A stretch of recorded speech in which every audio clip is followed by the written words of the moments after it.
बिस्मिल्लाहिर्रहमानिर्रहीम। लाखों करोड़ों दुरूदो सलाम मोहम्मद मुस्तफ़ा सल्लल्लाहु अलैहि वसल्लम और आले मोहम्मद पर। मैं हूं उमर दराज गोदल। आज की सबसे बड़ी खबर आ गई है और वो खबर जाहिर है कि डायरेक्टली या इनडायरेक्टली आप ये कह सकते हैं कि इमरान खान की सुनी गई है। इमरान खान की कैसे सुनी गई है कि एक अहम मामला जिसमें इमरान खान स्टेक होल्डर है, पिछले 16 महीनों का अगर आप लुबे लुबाब निकालना चाहते हैं या समराइज करना चाहते हैं तो वो एक ही मकसद है। मकसद ये था कि किसी भी कीमत के ऊपर हुकूमत गिराई जाए इमरान खान की, और हुकूमत गिरा के कुछ केसेस जो अपने हैं, जिसके अंदर नैब के केसेस थे, FIA के केसेस थे, वो केसेस माफ करवाए जाएं। वो काम हो गया। उसके बाद फिर दूसरा काम यह था कि जाते जाते चंद दिनों के अंदर, जो आखिरी दिन थे, पार्लियामेंट से कोई ऐसी कानून साजी की जाए और उस कानून साजी के जरिए आने वाली जो हुकूमत हो उनके हाथ पांव बांधे जाएं और जाते जाते अपने कहीं ना कहीं लोग डिप्लॉय किए जाएं या जिस जिसके कहीं के मफादात हैं वो पूरे किए जाएं। अब इसके अंदर जो सबसे बड़ी डेवलपमेंट मैं आपके सामने रखना चाहता हूं वो ये है कि अब आप तैयारी पकड़े, और तैयारी इस सिलसिले में है कि अगर ये काम हो गया तो इमरान खान की हुकूमत गिराने से मुतालिक, मिसाल के तौर के ऊपर आपने हुकूमत क्यों गिराई? आपने हुकूमत इसलिए गिराई कि आपके सारे केसेस वापस चले जाएं और आप जीरो के ऊपर आ जाएं। मिसाल के तौर के ऊपर आप बिल्कुल क्लीन चिट आपको मिल जाए। आपने क्या किया? आपने नैब के अंदर जो उनके तमाम तरामीम है वो की। उन तरामीम के बाद होता क्या था? जरदारी साहब का केस, शहबाज शरीफ साहब का केस, नवाज शरीफ का केस, सिंपल सा हो जाते थे। वो कहते थे उनके वकील के भाईजान ये आपका दायरा इख्तियार ही नहीं बनता, यानी एक लिहाज से 50 करोड़ तक का उनका अगर आप फटी लगाएंगे, जेब भरेंगे तो वो जायज वाली बात कर दी गई। लेकिन जाहिर है कि ये काम चल नहीं सकता। इसके ऊपर इमरान खान ने उस वक्त नैब तरामीम को सुप्रीम कोर्ट ले गए और कहा कि ये उस कॉन्स्टिट्यूशन के खिलाफ है, ये तो खुली छूट देने वाली बात है ना। और फिर ये सुप्रीम कोर्ट ने बड़े बुनियादी सवालात उठाए। अब आपको याद होगा चंद रोज पहले सुप्रीम कोर्ट ने रिव्यू एंड जजमेंट केस को खत्म कर दिया। ये बड़ा एक बुनियादी केस था कि क्या पार्लियामेंट कोई कानून साजी करे तो क्या सुप्रीम कोर्ट उसको खत्म कर सकती है। अब इसमें डिबेट यह है कि सुप्रीम कोर्ट जो है वो कोई इलेक्टेड बॉडी नहीं है।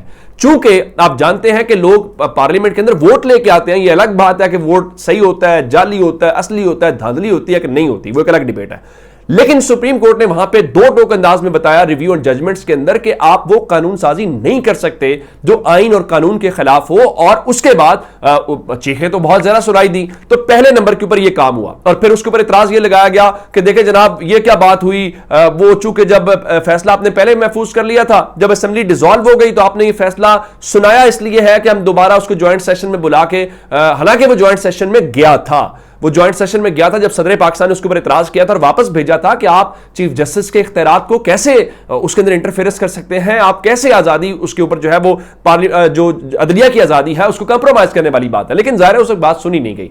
अब वो मामला, वो बुनियाद बनी। अब बुनियाद के बाद उससे अगला जो काम आने वाला है वो बहुत दिलचस्प है और वो है नैब की तरामीम। अब मैं आपको बताना यह चाहता हूं कि इमरान खान की वो पिटीशन जो सुप्रीम कोर्ट के अंदर लगी हुई है और 18 तारीख को 3 रुकनी बेंच जिसको जस्टिस उमर अता बंदियाल खुद हेड कर रहे हैं और उनके साथ जस्टिस मंसूर अली शाह हैं, बड़े चीदा निकात उन्होंने उठाए। उन्होंने इमरान खान से पूछा कि आप बताएं आपका मफाद उसमें कैसे हो गया। फिर उनका आपने पार्लियामेंट छोड़ दिया, पार्लियामेंट में बैठते, वहां अमेंडमेंट्स को रोकते या अपनी अमेंडमेंट्स प्रपोज करते। जस्टिस एजाजुल एहसन है। तो 18 तारीख को ये जो 3 रुकनी बेंच है अब इस केस की समाअत करने जा रहा है। मैं आपको बताना ये चाहता हूं कि ये केस तकरीबन वाइंड अप हो गया हुआ है। कैसे वाइंड अप हो गया हुआ है? इसके ऊपर जो 47 समातें हैं वो हो चुकी हैं। 47 समातों का मतलब यह है कि अब अगर जुमे वाले दिन, अच्छा एक तो दिलचस्प बात यह है कि अगर जुमे का ताल्लुक सुप्रीम कोर्ट और मुस्लिम लीग नून से हो तो कोई अच्छी खबर हमें मुस्लिम लीग नून से मुताल्लिक सुनने को नहीं मिलती। लेकिन आप जरा इसको बड़े ब्रॉडर पिक्चर में देखें कि अगर जुमे के दिन उन्होंने कोई फैसला महफूज कर लिया या जुमे को फैसला सुना दिया या कम से कम उन्होंने यह कह दिया कि हम नैब की तरामीम जो 1-2 नहीं 10 तरामीम की गई और उसके अंदर अपने आप को क्लीन चिट दी गई, फिर कहा देखा हमने एक धेले की, एक पाई की जो करप्शन है वो नहीं की। वहां पे आपने एक तरफ कानून चेंज तब्दील कर दिया, दूसरी तरफ सियासी तौर पे आपने बयानिया बनाने की कोशिश की। अब ये वो सारी सूरत हाल है जो जुमे वाले दिन, और जुमा वैसे भी इनके लिए कोई पिछले थोड़े अरसे के दौरान हमें अच्छा इनके लिए नजर नहीं आ रहा। तो इसका मतलब बहुत वाजे है कि सुप्रीम कोर्ट अगर इसको खत्म करती है तो इसका मतलब बहुत वाजे है कि इनकी सारी मेहनत, शहबाज शरीफ के केसेस, जरदारी साहब के केसेस, मरियम जो उसमें आता है सारे उन केसेस में रगड़े जाएंगे। यानी फिर इसका मतलब यह होगा जहां जहां आपका केस जिस पोजीशन के ऊपर था उसके ऊपर वापस जाएगा तो आपने 16 महीनों में कमाया क्या? मैं आपको बार बार कह रहा हूं कि चिराग सबके बुझेंगे, हवा किसी की नहीं है। अब वहां पे ताकत वालों के यहां ख्याल यह है कि देखें, अगर हम तरीके इंसाफ को रगड़ा लगाएंगे तो जाहिर लग भी रहा है, लोगों को पता भी है कि आप बड़ी एकतरफा किस्म की चीजें हो रही हैं।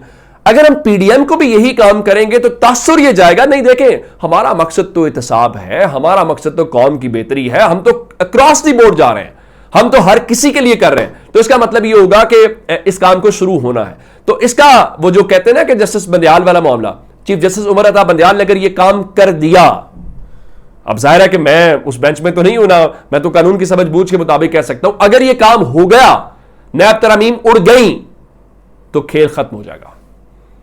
और फिर शहबाज शरीफ साहब जा रहे हैं लंदन, खबर यह है कि वो अपनी अहलिया को लेकर जो नुसरत साहिबा हैं उनकी तबीयत ठीक नहीं है, उनके इलाज मुआवजे के लिए। तो ये सारे लोग जो इक़्तिदार में नजर आए, भागते दौड़ते, प्रोटोकॉल हटो बचो, ये कहना नहीं मुझे चाहिए, लेकिन तबीयतें फिर खराब होना शुरू हो जाएंगी और फिर वो पेशियों के ऊपर मसाइल आना शुरू हो जाएंगे।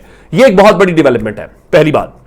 दूसरी बात, जिस तरह मैंने आपको बताया कि इन्होंने जाते जाते बहुत सारे कानून पास किए। मिसाल के तौर के ऊपर एमएनएस ने, चार एमएनएस ने मिलकर यूनिवर्सिटीज के बिल पास करवाए और बहुत सारे कानून की एक पूरी की पूरी फैक्ट्री लगाई इन्होंने चंद दिनों के अंदर कि जनाब हमने ये करना है। अब चूंकि वो इख्तियार सदर के पास है कि वो जाए और सदर उसके ऊपर एतराज लगाए, सदर पार्लियामेंट को वापस भेजे और कहे जनाब इसको रिव्यू कर लें, ये ठीक नहीं है कानून, और सदर उसको कुछ दिन रोक भी सकता है। मिसाल के तौर के ऊपर 14 दिन का पहले इख्तियार होता है। अगर पार्लियामेंट का आखिरी दिन आपने बिल पास किया है तो सदर 14 दिन है, और उसके बाद भी फिर आप ज्वाइंट सेशन में ले जाएंगे। ज्वाइंट सेशन वाला बिल का फिर भी 7 दिन होंगे, यानी अगर आप सदर दस्तखत नहीं करता तो डीम टू बी साइन, जिसका मतलब है कि समझा जाएगा कि साइन हो गए हैं। तो 21 दिन का टाइम है। अब चूंकि असेंबली ही जा चुकी है तो अब आपके पास ज्वाइंट सेशन की ऑप्शन ही नहीं है, अब आप उसको रिव्यू कर ही नहीं सकते, आपने बिल तो पास कर दिया है। तो उसका मतलब यह है कि सदर पाकिस्तान ने अब से थोड़ी देर पहले जो खबर आई है कि उन्होंने एक तो पैमरा वाले बिल के ऊपर तो दस्तखत कर दिए हैं, लेकिन दूसरी जानिब जो 13 बिल्स हैं वो वापस भेज दिए हैं, उनके ऊपर उन्हें दस्तखत करने से इनकार कर दिया है। और सोने पे सुहागा ये है कि इस वक्त पार्लियामेंट तो घर जा चुकी है, नेशनल असेंबली तो डिसॉल्व हो चुकी है। अगर वो डिसॉल्व हो चुकी है तो आप उसको दोबारा से ज्वाइंट सेशन करके सदर को कहेंगे लेनी जबरदस्ती हमने आपसे पास करवा लिए,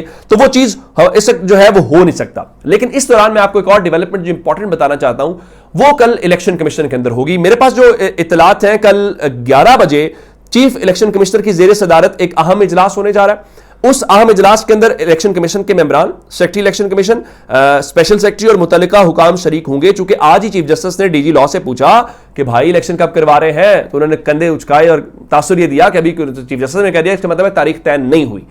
कल ये मुमकिन तौर पर टाइम फ्रेम दे सकते हैं और ये बताएंगे कि जनाब हमने वो करवाना है जी फरवरी के अंदर। तो मैंने आपको बताया ये मामला सुप्रीम कोर्ट दोबारा आना है। अभी तो ये भी तनाजा है ना कि आपने इलेक्शन की तारीख कौन दे सकता है।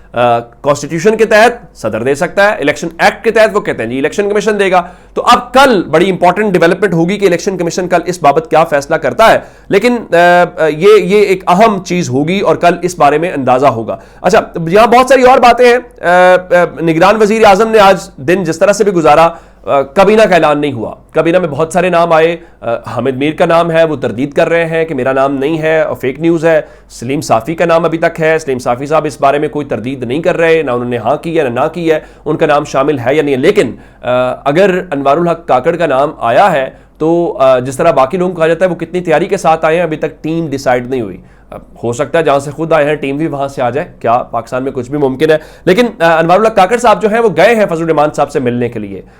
ये भी एक नई एपिसोड होगी कि आमतौर पे जो निगरान, हकीकी निगरान होते हैं, वो किसी से मिलते भी नहीं है पॉलिटिकल लोगों से कि जनाब इंपैक्ट ये ना जाए कि हमारा ताल्लुक किसी ग्रुप से है। लेकिन अगर वो मिलने गए हैं और उनके पास चल के गए हैं तो इसका क्या मतलब है? इसका मतलब है कि वो हिमायत ले रहे हैं या फिर वो पीडीएम को तैयार कर रहे हैं कि आप तैयार हो जाएं। ये बहुत एक दिलचस्प मामला है।